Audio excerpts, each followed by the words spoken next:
రాగి సంగటి, జొన్న చపాతి, జొన్న గటక, చపాతి, లాస్ట్‌కి పూరీలోకి కూడా అదిరిపోయే అలసందల గ్రేవీ కర్రీ అండి.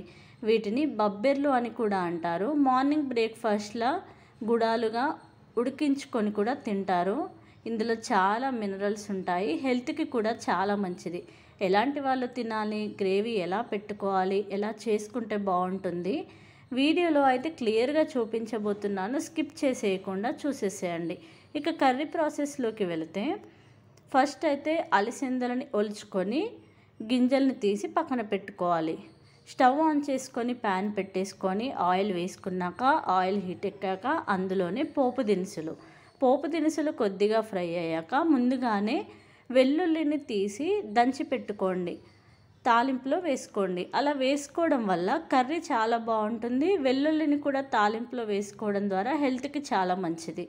వెల్లుల్లి కూడా కొద్దిగా బ్రౌన్ కలర్లోకి వచ్చేంతవరకు ఫ్రై చేసుకొని కట్ చేసి పెట్టుకున్న ఆనియన్స్ అండ్ పచ్చిమిర్చి వేసుకొని బ్రౌన్ కలర్ వచ్చేంతవరకు ఫ్రై చేసుకున్న తర్వాత అందులోనే పసుపు అండ్ అల్లం వెల్లుల్లి పేస్ట్ వేసుకోవాలి.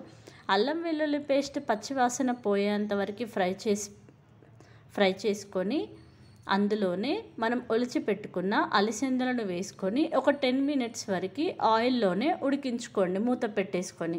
మధ్య మధ్యలో మూత ఓపెన్ చేస్తూ కలుపుకుంటూ ఉండండి. అప్పుడు గిన్నెకి అడుగంటుకోకుండా ఉంటుంది. అలా ఫ్రై చేసుకున్న తర్వాత ఆఫ్టర్ 10 మినిట్స్ మీ టేస్ట్కి సరిపడా కారం అండ్ ఉప్పు వేసుకొని 5 మినిట్స్ వరకు ఉడికించుకోండి. ఉడికించుకున్న తర్వాత కట్ చేసి పెట్టుకున్న టమాటోస్ని వేసుకొని టమాటా అనేది బాగా మెత్తగా అయ్యేంత వరకు అలసందని ఉడికించుకోండి. ఉడికించుకున్న తర్వాత ఒకసారి బాగా కలుపుకొని మీరు గ్రేవీ ఎంత తింటారో దాన్ని బట్టి వాటర్ అనేది వేసుకోండి. వాటర్ వేసుకున్నాక వాటర్ అనేది మరిగేంత వరకు స్టవ్ని హై ఫ్లేమ్లో ఉంచేసుకొని మూత ఓపెన్ చేసుకొని మరిగిన తర్వాత 1 table spoon garam masala and సన్నగా కట్ చేసి పెట్టుకున్న కొత్తిమీరని వేసుకొని మసాలా అండ్ కొత్తిమీరతో పాటు 10 మినిట్స్ వరకు కర్రీ దగ్గర అయ్యేంత వరకు ఉడికించుకోండి.